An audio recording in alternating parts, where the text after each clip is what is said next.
많이 길지요. 예. 뉴욕 타임스나 워싱턴 포스트 같은 유수한 매체에서 베스트셀러로 선정돼 큰 반향을 일으킨 엄마라고 불러도 돼요의 저자 KT가 6년 만에 신작 그래도 소망을 발간하였습니다. 18 나이에 사랑하는 가족들과 미국에서 누리는 풍족한 생활 대신 하나님의 부르심을 따라 우간다로 날아간 KT. 입양을 통해 13명의 딸을 키우며 아마지마 사역단체를 세워 복음을 실천하고 있는 그녀는 첫 책 출간 이후 지난 6년간의 고통의 한복판을 통과하면서 한층 깊어진 통찰을 들려준다. 케이트는 이 책에서 인생을 우겨싼 고통의 실상들을 폭로하고 야곱처럼 하나님과 씨름하던 자신의 내면을 털어놓는, 아울러 그분을 바라는 인생에게 절대 부끄러움을 당하지 않게 하시는 신실하신 하나님을 소개한다. 우리의 평범한 일상을 비범하게 살게 하는 힘이 있는 메시지이다. 이 책은 인생의 긴긴 밤과 깊은 상처, 거절당한 기도, 실패한 소망으로 상심한 우리 모두에 관한 책이다. 케이트는 우간다 사람들을 섬길뿐 아니라 그들 곁에서 함께 살아가리라고 결심한다. 그러나 가난과 중독, 절망과 질병에 사로잡힌 사람들의 삶 속으로 깊이 들어갈수록 기쁨은 처참한 슬픔으로 바뀌기 일쑤였다. 사랑으로 정성껏 보살핀 사람들이 연이은 죽음으로 큰 시름에 잠겨 하나님의 선하심을 의심하면서도 케이티는 도망치지 않는다. 버거운 마음과 얽힌 상황들을 말씀으로 돌파하고 매일같이 하나님께 묻고 답하며 하나님과의 관계에서 길을 찾아낸다. 고요한 밤중에 기도가 자신의 기대대로 응답되지 않을 때, 간절히 기다리던 기적이 찾아오지 않을 때, 또 평범한 일상의 현장에서 케이티는 하나님을 더욱 가까이 만났고 더욱 깊이 알게 되었다. 우리가 살아가면서 어떤 인생의 큰 것을 바라는 것도 아닌데 어떤 조금의 희망을 두고 작은 것에 소망을 두었을 뿐인데 그것마저도 인생에서 무너지는 경우들을, 그래서 우리는 아픔을 겪을 때를 우리는 종종 만납니다. 그리고 우리는 사방을 둘러보아도 조금의 희망의 그림자도 보이지 않을 때를 우리는 자주 만납니다. 그래서 우리는 이럴 때를 뭐라고 불러요? 인생의 광야기라고 합니다. 광야 같은 인생 속에서 천지사방을 둘러보아도 도움이 될 만한 어떤 경우도 찾아볼 수 없는 그런 경우들을 많이 만납니다. 그런 속에서 사람들은 누구나 다 꿈꾸는 것이 있습니다. 어떤 꿈을 꿉니까? 형통의 꿈을 꿉니다. 어떤 형통이요? 나의 형통입니다. 그리고 내 자녀들의 형통입니다. 그러나 진정한 형통을 누리고 살아가는 사람들은 그렇지 많지 않는 것도 또한 사실입니다. 많은 사람들이 진정한 형통을 누리지 못하고 살아갑니다. 왜일까요? 아마도 형통에 대한 형통의 진짜 원리를 놓치고 살아감이 아닐까라는 생각을 한번 해봅니다.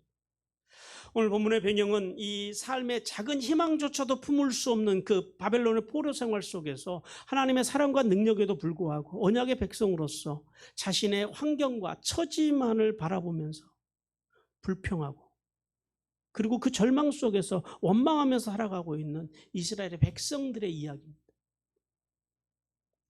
그들은 지난날 조상들에게 주셨던 언약의 신실하신 하나님의 약속은 착각이었던가? 이제는 우리가 회개도 했고 다시 돌아가면 잘할 수 있을 것도 같은데, 또 창조주 하나님이라면, 초월자 하나님이시라면 어떻게 우리를 이렇게 내버려 둘 수 있는 것인가? 끊임없이 그들은 하나님 앞에 질문하고, 그리고 그 질문과 의심 속에서 갈수록 강성해져가는 바벨론의 힘, 자신들을 벌레와 같이 누르고 있는 그 강성한 힘 속에서, 그 힘에 눌려서 점점 그들은 하나님을 향한, 하나님의 약속을 향한 소망을 잃어가고 있습니다.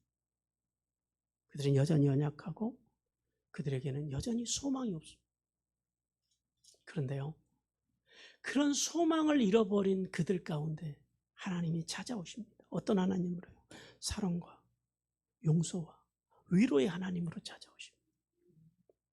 찾아오셔서 그들을 찾아오신 하나님은 주도적인 사랑으로, 포기할 수 없는 사랑으로, 그리고 이슬 같은 사랑으로 당신의 백성들에게 내가 너희를 절대 포기하지 않을 것이라고 말씀합니다. 우리 이사야 40장 1, 2절 다시 한번 읽어봅니다. 너희는 위로하여라. 내 백성을 위로하여라. 너희는 예루살렘의 마음에 닿도록 말하며 그것에게 외치라. 그 노역의 대는 끝났고 그 죄악이 사함을 받았네. 하나님의 고통 속에서 울부짖는 당신의 백성들을 향해서 주님께서 뭐라고 말씀하세요? 마음에 닿도록 위로해 주라. 무슨 말이에요? 그 마음이 시원할 때까지 위로해 주라라는 거예요. 하나님께서 위로해 주시겠다라는 거예요. 내가 너의 진정한 위로자가 되겠다라는 거예요. 그리고 하나님께서는 더 나가서 아직도 하나님의 그러한 위로 속에서도 영적인 맹인 같고 영적인 벙어리 같은 그 유다 백성들을 향해서 주님께서 뭐라고 말씀하시냐면 이제 가서 너희가 받은 그 위로의 말씀을 가서 전하라. 그 위로의 말씀을 너희가 아직 완전한 해방은 이루지 않았지만 온전히 하나님의 은혜, 하나님의 사랑을 받을 만한 자격을 갖추지 않았지만 그것과 상관없이 하나님께로부터 받은 그 위로를 가서 다른 성읍에 가서 다른 사람들에게, 아직 듣지 못한 사람들에게 전해주라라는 거예요. 왜냐하면 하나님은 소망의 하나님이시기 때문에 그렇습니다. 우리가 희망의 신학자로 잘 알고 있는 위르게 몰트만은 이렇게 이야기를 합니다. 소망이 없는 삶은 더 이상 삶이 아니다. 이 소망을 잃어가고 있는 이스라엘 백성들, 이들에게 오늘도 하나님께서는 이제 세 가지의 메시지를 본문을 통해서 주십니다. 첫 번째 메시지 같이 읽어봅니다. 소망을 잃어가는 백성들을 향하여 하나님만이 참된 복이시라고 말씀합니다. 누가 참된 복이시라고요? 소망의 하나님이 너희의 참된 복이다라는 거예요. 이스라엘 백성들은 포로 생활 가운데서 자신을 지배하고 있는 이 바벨론의 번영과 강성함, 그걸 보면서 그들의 마음속에서 일어나는 한 가지 의구심이 있어요. 풀리지 않는 해결이 있어요. 뭐예요? 혹시 하나님보다 바벨론의 신 마르둑이 더 높고 더 위대한 신이 아닐까라는 의심이 끊임없이 밀려 들어옵니다. 그런 의심 속에 빠져있는 이스라엘 백성들에게요, 하나님께서 이사야 40장 17절을 통해서 이렇게 말씀합니다. 17절 같이 읽습니다. 그의 앞에는 모든 열방이 아무것도 아니라 그는 그것들을 없는 것 같이 빈 것 같이 여기시니. 무슨 말씀이에요? 열방의 저 마르둑, 바벨론의 주신인 저 마르둑은요 아무것도 아니다라는 거예요. 그것은 빈 것 같다라는 거예요. 없는 것 같다라는 거예요. 무슨 말이에요? 세상에 우리가 하나님보다 저것이 더 나을 거야 라고 생각하고 의심하는 그런 것들이 하나님 앞에서는 아무것도 아니다라는 거예요. 그래서 하나님께서는 오늘 18절 상반절에서 하나님께서는 그래서 이렇게 질문하십니다. 누가 하나님과 같다 하겠느냐라고 질문하십니다. 유일하신 하나님은 사람이 돌이나 나무나 동철로 만드는 그런 생명도 없고 힘도 없고 권세도 없이 겨우 사람이 세워놔야지만 앉아있을 수 있고 서 있을 수 있는 그런 우상과 비교할 수 없는 분이라는 사실을 믿으라고 주님께서 말씀하십니다. 왜냐하면 우리 하나님은 스스로 존재하는 분이시고 우리를 지으신 분이시고 우리에게 한이 없는 사랑을 베푸시고 모든 생명들에게 생명을 주시고 보존케 하시는 분이시기 때문에 그 하나님에 대해서 신명기 32장 6절에서 이렇게 말씀합니다. 같이 읽습니다.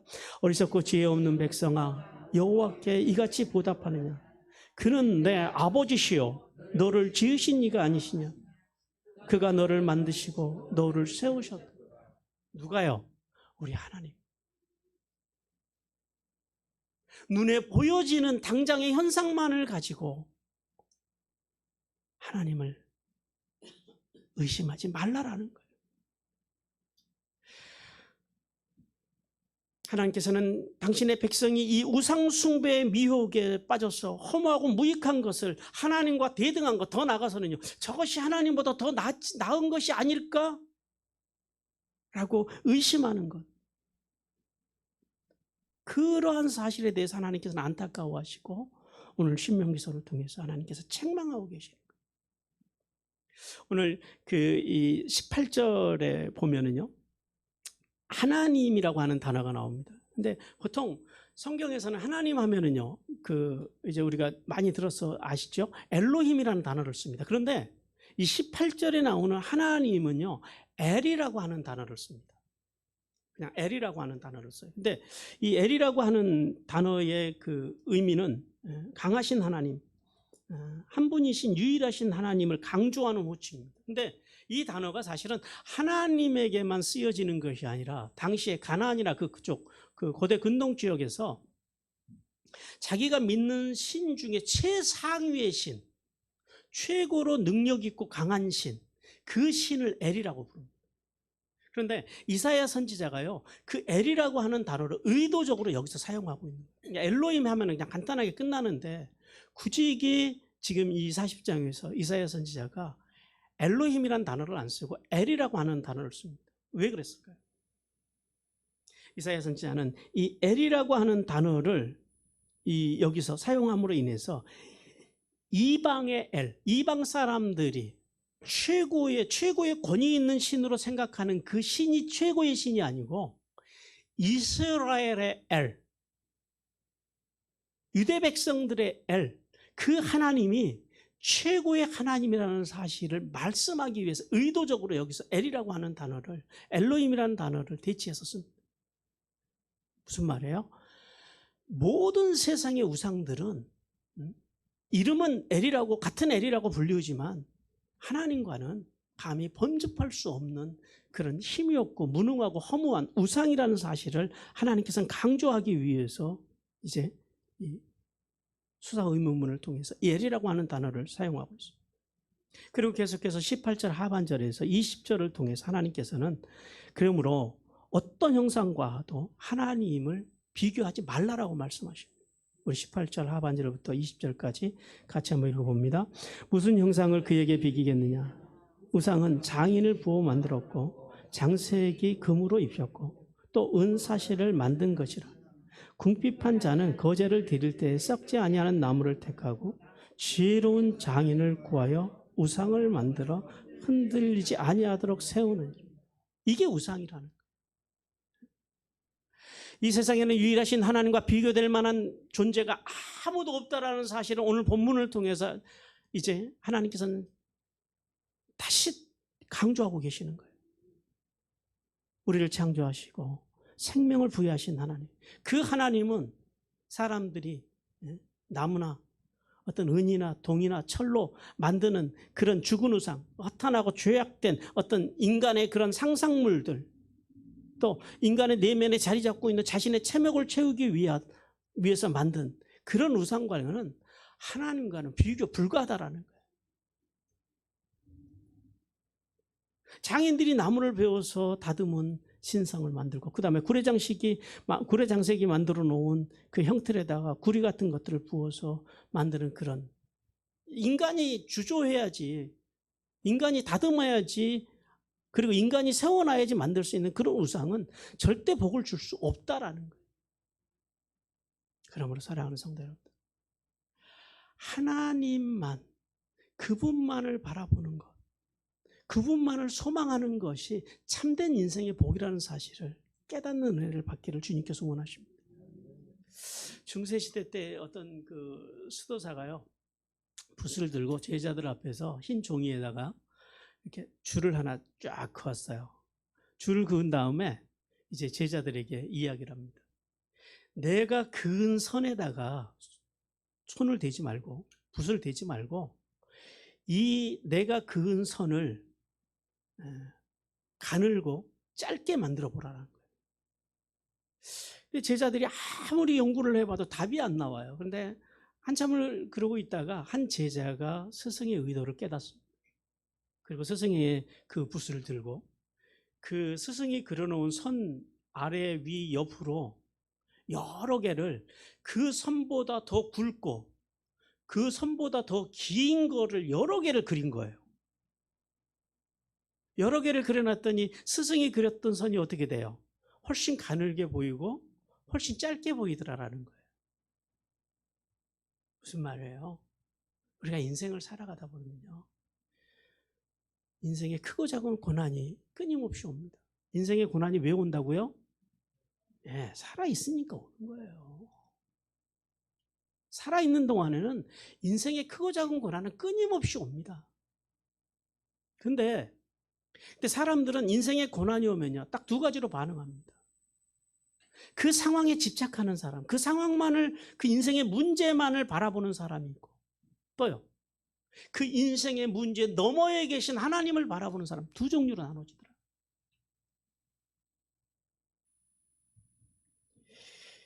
인생의 문제가 와서 우리가 그 문제 앞에서 집착하고 그래서 근심과 걱정이 쌓여갈 때 주님께서 그러지 말라라는 거예요.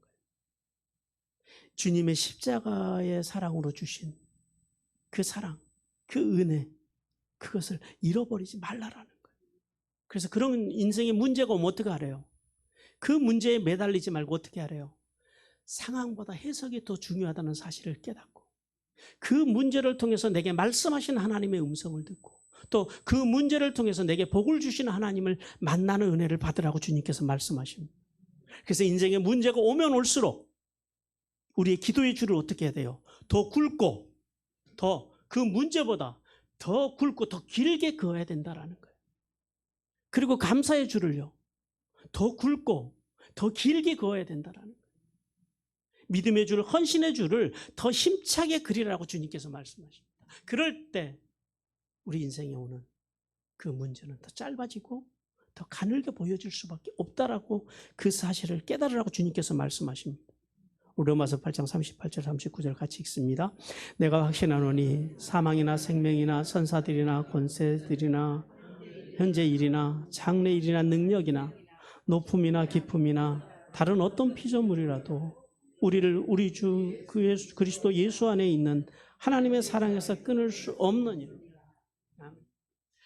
하나님의 사랑에서 끊어지지 않는 진정한 복은 우리를 구원하신 그 무한하신 사랑, 인생의 그 어떤 것과도 비교할 수 없는 예수 그리스도의 십자가의 사랑, 그 사랑을 붙잡고 그 사랑 안에서 기도와 감사의 줄을 더 굵고 더 길게 그을 때 참된 하늘의 복과 땅의 복이 온다는 사실을 믿으라고 주님께서 말씀하십니다. 하나님께서 주시는 두 번째 메시지입니다. 같이 읽습니다. 소망을 잃어가는 백성들에게 하나님만이 만유의 주인이시라고 말씀하십니다. 누가 세상의 주인이시라고요? 하나님만이 만유, 모든 것들의 주인이십니다. 우리 인생의 주인이십니다. 이스라엘 백성들은 자신들을 종으로 부리면서 벌레처럼 취급하는 바벨론의 왕과 귀족들이 섬기는 그 바벨론의 우상 마루도 그것을 바라보고 계속해서 저것이 진정한 주인이 아닐까라는 의심에 빠져 있습니다. 그런 의심 속에서 살아가고 있는 그 하나님의 백성들을 향하여 하나님께서 먼저 21절에서 이렇게 말씀합니다. 하나님에 대한 바른 지식을 가지라라는 거예요. 호세 선지자의 말처럼 하나님을 알되 힘써 알아야 됩니다. 힘써 안다라는 건 뭐예요? 바르게 알아야 된다는 거예요. 하나님을 향한 소망 없이 살아가는 백성들을 향하여 하나님께서는 오늘 본문절에서 21절에서 4개의 수사학적인 질문을 통해서 하나님의 능력과 주권이 갑자기 생긴 것이 아니라 처음부터 너희들에게 주어진 것이고 소개된 것임을 말씀합니다. 우리 21절을 같이 한번 읽어봅니다. 너희가 알지 못하였느냐? 너희가 듣지 못하였느냐? 태초부터 너희에게 전하지 아니하였느냐? 땅의 기초가 창조될 때부터 너희가 깨닫지 못하였느냐? 하나님께서는 알지 못하였느냐? 듣지 못하였느냐? 또 전하지 아니하였느냐? 또 깨닫지 못하였느냐? 이 4개의 동사를 통해서 하나님의 지식의 정당성, 우리가 마땅히 알아야 될 하나님의 지식에 대해서 강조하십니다. 하나님에 대한 지식은요, 언제부터 우리에게 주어지셨대요? 태초부터. 땅에 기초가 창조될 때부터 이미 하나님은 하나님을 당신 계시하셨다라, 드러내셨다라는 거예요. 그래서 너희가 하나님을 아는 것이 마땅하다라는 거예요. 비록 이스라엘 백성들이 죄로 말미암아서 하나님의 심판을 받고 절망적인 상황에 처해 있지만은 그들이 회개하고 돌아와서 회복의 은총을 받을 수 있는 근거가 어디에 있다고요? 말씀.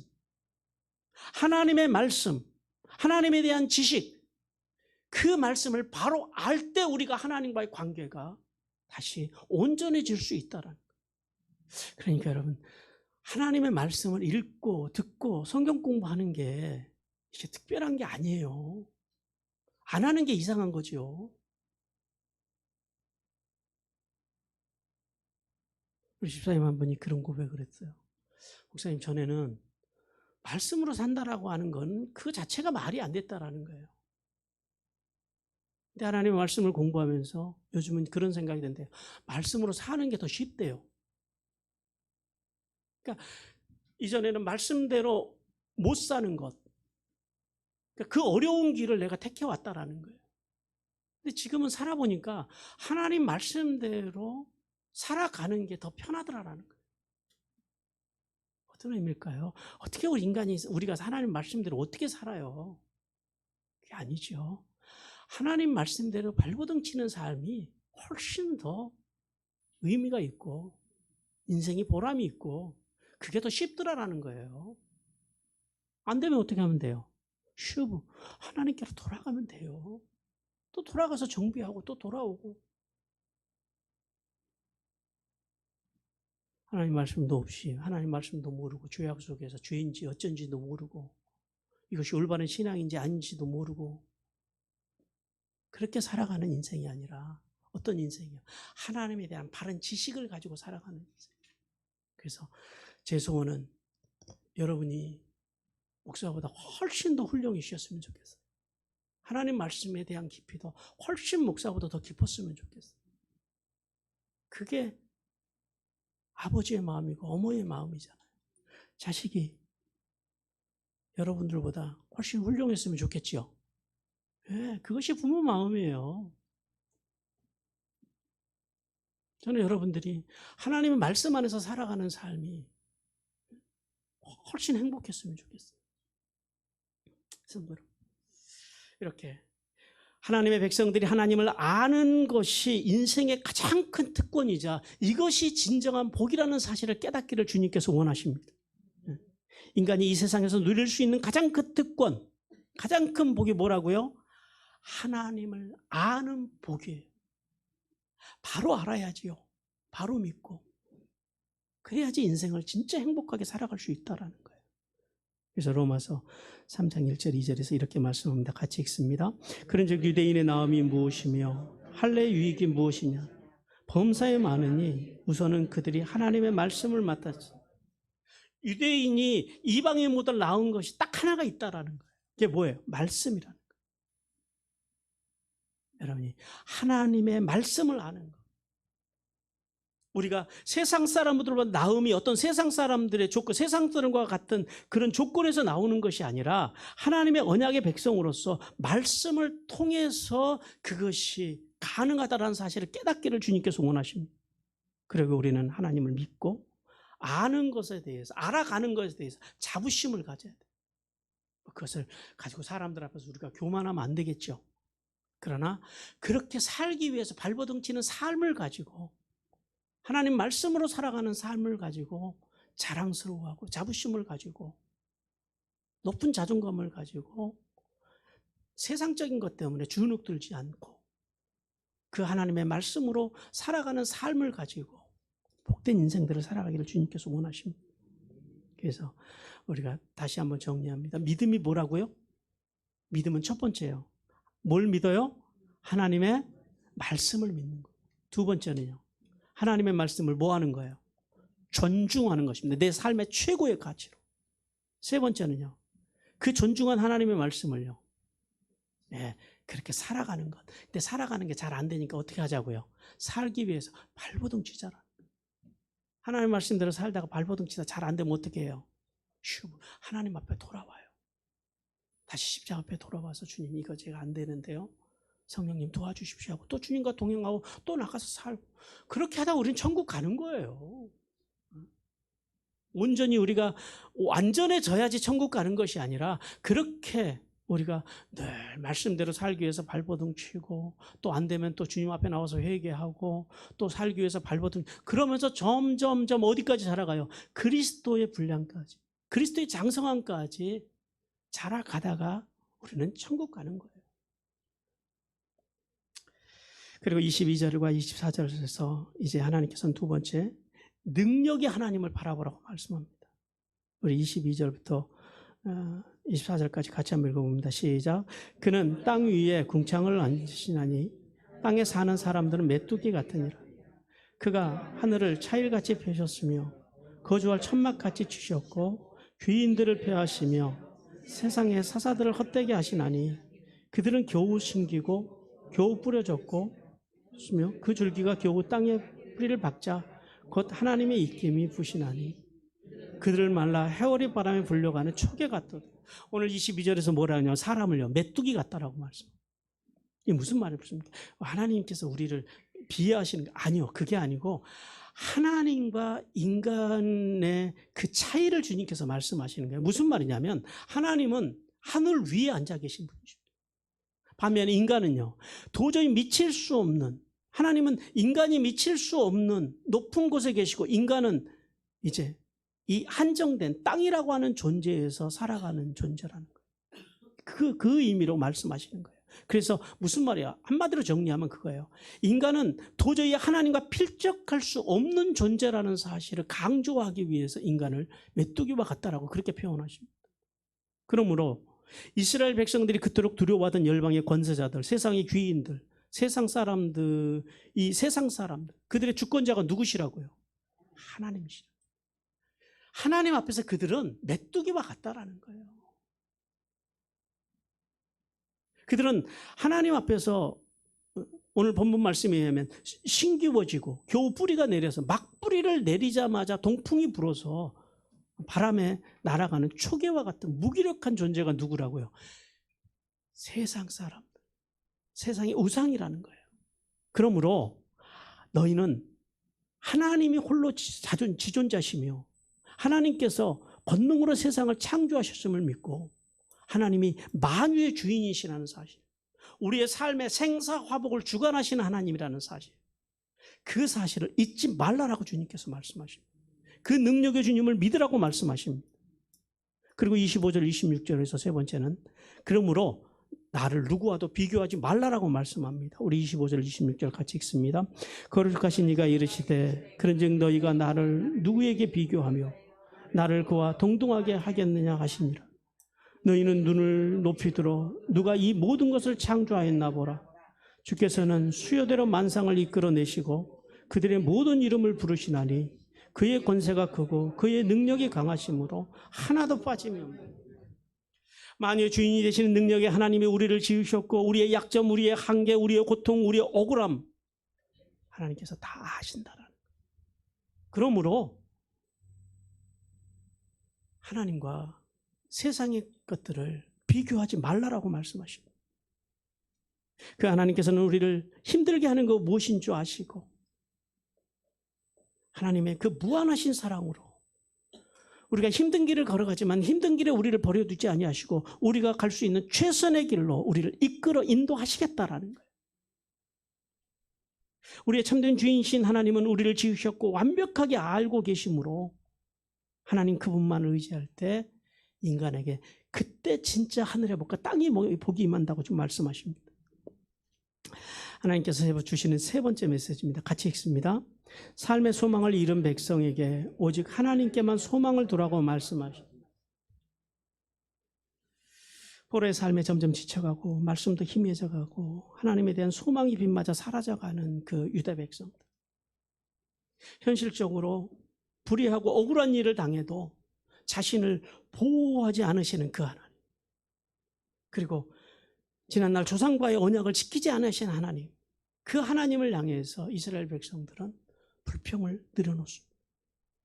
그들을 향해서 27절에서 주님께서 세상을 바라보면서 불평하지 말라라고 말씀합니다. 27절 같이 읽습니다. 야곱아 어찌하여 내가 말하며 이스라엘에 내게 이르기를 내 길은 여호와께 숨겨졌으며 내 송사는 하나님에게서 벗어났다 하는. 하나님께서는 바벨론의 신들과 모든 열방과 만상, 즉 해와 달과 별의 능력으로 그 모든 것들을 다스리는 주권자이십니다. 그런데 정작 중요한 건 뭐예요? 야곱이라고, 야곱의 자손이라고, 이스라엘이라고 불리우는 그 하나님의 언약의 백성들, 그들에게 내려지는 그 고난들, 그 고난 속에서 하나님의 보호를 받지 못하는 그들이 지금 하나님을 믿지 못하고 의심하고 회의를 품고 불평하고 있다라는 거예요. 그들은 뭐라고 불평하냐면 하나님 앞에서 내 길은 숨겨졌다 그럽니다. 이 길이라고 하는 단어는 생애, 삶의 여정을 이야기합니다. 자신의 인생이 하나님 앞에 숨겨졌다라는 거예요. 무슨 말이에요? 하나님이 내가 지금 어떻게 어렵게 살고 있는지 하나님이 지금 몰라주신다라는 거예요. 모르고 계시다라는 거예요. 그리고 또 계속해서 송사가 벗어났다 그럽니다. 이 송사라고 하는 단어가 원문에서는 미슈파트거든요. 무슨 말이냐면 심판하다, 판단하다 그런 말인데, 이 땅에서, 이방 땅에서 지금 억울한 일을 당하고 있는 유다 백성들, 불의한 일을 당하고 있음에도 불구하고 하나님께서 그들을 심판하지 않으신다라는 거예요. 심판해 주셔야 되는데, 우리가 하나님의 백성들이 하나님의 뜻대로 하나님 말씀대로 살다가 억울한 일을 당하면 하나님께서 그 억울한 일 가운데서 우리를 건져주시고 우리를 괴롭히는 사람들을 심판하셔서 빨리빨리 해결해 주시는데 안 해주신다라는 거예요. 벌써 50년이나 흘렀는데. 여러분, 만약에 하나님께서 우리의 기도대로 그때그때 심판을 내리신다면 이 땅에 살아남아 있을 사람이 있을까요? 우리는 살아 있을까요? 우리는 다른 사람 억울하게 한 일 없으십니까? 다른 사람 아프게 한 일 없으십니까? 그 사람이 하나님 저 사람 심판해 주세요 라고 할 만한 일을 누군가에게 우리는 그런 말이나 행동하지 않았을까요? 하나님은 그런 불평하지 말라라는 거예요. 왜냐하면 하나님은 당신의 백성들의 부르주심을 절대 외면하는 분이 아니라라고 주님께서 우리에게 말씀하십니다. 하나님은 우리의 고통을 절대 잃어버리시는 분이 아니라고 말씀하십니다. 다 듣고 계신다라는 거예요. 하나님은 백성들의 죄에 대한 징계와 연단의 날, 그것이 차기까지 단지 지금 뭐하고 계시는 거예요? 응답을 보류하고 계시는 거예요. 하나님의 때가 되어야지 그 심판, 하나님께서 그날에는 무섭도록 하나님께서 백성들의 부르짖음을 들으시고 반드시 주도적이며 포기하지 않으시는 그 이슬 같은 사랑으로 모든 백성들의 기도에 응답해 주시겠다라는 거예요. 여러분, 하나님의 때를 기다릴 줄 아는 신앙을 가지라고 주님께서 우리에게 말씀하십니다. 그래서 이렇게 그 때를 기다리지 못하고 불평하는 이스라엘 백성들을 향하여 하나님께서 안타까운 마음에서 이렇게 말씀하십니다. 어찌하여 그럽니다. 너희가 어찌하여 기다리지 못하느냐라는 거예요. 진짜 효자는요, 자기가 잘해드릴 수 있는 것을 부모님께 효해드리는 것이 아니라 부모님이 원하는 것을 해드리는 게 진짜 효자입니다. 그렇죠? 예. 좋은 성도는요, 자기의 뜻만을 해결해 달라고 하나님 앞에 요청하는 성도가 아니라, 물론 그것도 좋은 성도입니다만은 기도하는 성도니까요. 그러나 하나님의 때를 기다릴 줄 아는 신앙이 진짜 아름다운 신앙이라는 사실을 깨닫기를 주님께서 원하십니다. 그래서 하나님께서는 28절에서 31절 상관절을 통해서 그래서 하나님을 앙망하라라고 말씀합니다. 같이 한번 읽어볼까요? 28절에서 31절 상관절까지요. 너는 알지 못하느냐, 듣지 못하느냐, 영원하신 하나님 여호와 땅끝까지 창조하신 이는 피곤하지 않으시며 곤비하지 아니하시며 명철이 한이 없으시며 피곤한 자에게는 능력을 주시며 무능한 자에게는 힘을 더하시는, 소년이라도 피곤하고 곤비하며 장정이라도 넘어지며 쓰러지되 오직 여호와를 앙망하는 자는 새 힘을 얻으리라. 먼저 하나님께서는 28절을 통해서 알지 못하였냐, 듣지 못하였냐, 이 두 개의 질문을 통해서 하나님께서는 결단코 너희 하나님의 백성들, 하나님을 바라보는 사람들, 하나님을 앙망하는 자들에게 하나님께서는 그들을 잊지 아니하시고 그들에게 사랑과 무한한 능력을 베푸시겠다라고 주님께서 말씀하십니다. 그리고 주님께서는 그렇게 그 주님을 이제 앙망하는 사람들, 여기서 이제 앙망이라는 단어가 31절에 나옵니다만은 이 앙망이라는 말은 무슨 말이냐면 기다린다라는 말이에요. 소망한다라는 말. 하나님을 소망하는 사람들. 하나님을 기다리고 하나님의 때를 소망하는 사람들에게 그때까지 하나님께서 뭘 베푸시겠대요? 새 힘을 베푸시겠다라는 거예요. 오늘 본문에 보면 새 힘을 얻으리니 그럽니다. 이 새 힘을 얻는다라는 게 어떤 표현이냐면요. 얼어있는 땅에서 새싹이 돋아나잖아요. 죽은 것만 같은 그 땅, 어떤 생명이 거기서 다시 살아날 수 있을 것 같은 그런 겨울에 얼어버린 그 땅, 봄이 되면은요, 그 땅에서 어김없이 새싹이 이제 움터 올라옵니다. 그것을 연상하십니다. 이것이 지금 그런 표현이에요. 그래서 얼었던 땅이 녹으면서 땅 속에서 새싹이 나오듯 새 힘이 지속적으로 한 번 나오고 마는 것이 아니라 계속해서 솟구쳐 올라서 강성해지게 될 것에 대해서 주님께서 말씀하십니다. 하나님은 무한하신 능력으로 피곤한 자에게는 샘 쏟듯이 힘을 주시고요. 근데 어떤 사람들에게요? 주님을 앙망하는 사람, 주님을 기다리는 사람. 그 다음에요, 무능한 자에게 능력을 주시는데 어떤 무능한 사람이요? 주님을 앙망하는 사람, 주님을 기다리는 사람들. 그러므로 성도 여러분, 북분 한 살과 같은 고난의 때라 할지라도 하나님을 기다리고 하나님을 소망하며 참고 견디는 자로서 하나님께 주시는 새 힘으로 날마다 하늘의 복과 땅의 복을 받기를 주님께서 원하십니다. 마지막 31절 하반절을 보니까 그래서 이런 앙망하는 자에게 구체적으로 주시는 하나님의 복이 있습니다. 31절 같이 읽어봅니다. 독수리가 날개치며 올라감 같을 것이요 다른 박질하여도 곤비하지 아니하겠고 걸어가도 피곤하지 아니하겠고. 무슨 말씀이에요? 하나님에 대한 기대와 확신 가운데서 끝까지 기다리는 자들에게는요, 날개를 겨우겨우 파닥거리면서 하늘을 오르락내리락 불안하게 오르내리는 그런 힘이 아니고요. 그러니까 우리가 겨우겨우 이기는 거를 뭐라 그래요? 신승이라고 그럽니다. 신승.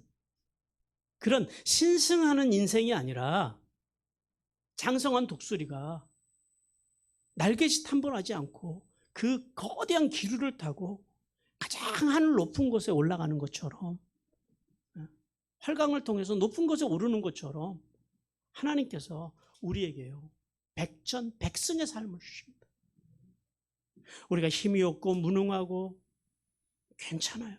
어떤 자들에게 하나님께서 백전백승의 삶을 주신다고요? 주님을 앙망하는 자들, 주님을 기다리는 사람들, 주님을 소망하는 사람들. 오직 여호와를 앙망하는 자는 더 높은 곳에서 더 온전하게 하나님의 능력을 의지하는 자에게 차원 높은 복, 그리고 복되고 영광스러운 삶, 왕 같은 제사장의 삶의 복을 주시겠다고 주님께서 말씀하십니다. 토마스 아킨퍼스가 쓴 그리스도의 본받아라는 책에 이런 내용이 나옵니다. 나는 당신 없이 부자가 되는 것보다 당신을 위하여 가난한 자가 되고자 합니다. 당신 없이 천국을 차지하는 것보다는 당신과 더불어 이 세상에서 방랑하는 것을 택하겠습니다. 당신이 계시는 그곳이 바로 천국이요, 당신이 계시지 않는 곳은 곧 죽음이면서 지옥이기 때문에 우리가 그대로 가기 원하는 천국도 주님이 계시지 않으면 토마스 아킨퍼스는 거기가 지옥이라는 거예요. 우리가 그토록 싫어하는 고난의 자리, 환난의 자리라도 주님이 그곳에 계시면요, 거기가 천국이라는 거예요. 여러분, 주님이 우리의 천국임을 믿으시기 바랍니다. 주님이 계셔야지 교회도 천국이 되고 가족도 천국이 되는 거예요. 주님이 계시지 않으면요, 거기는 지옥입니다. 우리 아까 예화에서 봤던 그래도 소망의 저자 케이트 데이비스의 영상을 함께 보시겠습니다.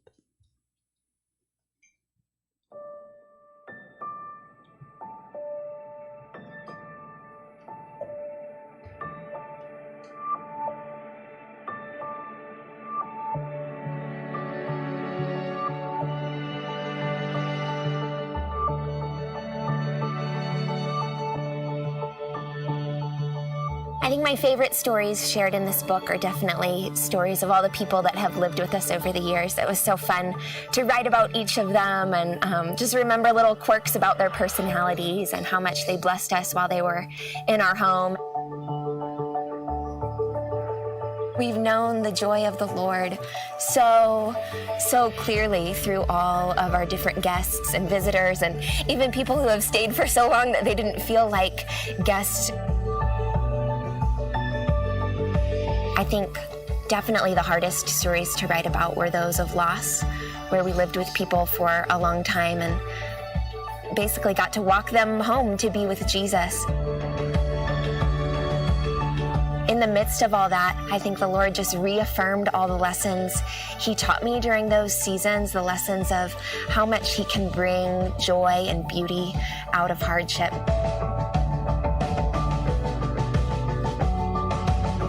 Through difficult circumstances, through hard things, through suffering, God has shown us who He is. He has been present and He has been near to us.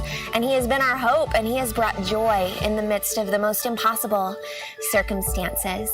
To hope, even when I don't get what I expect, even when I don't get what I want, it brings me right up next to my Father. It's my way to say to Him, I believe in you. And I feel like His answer back to us is, that's enough.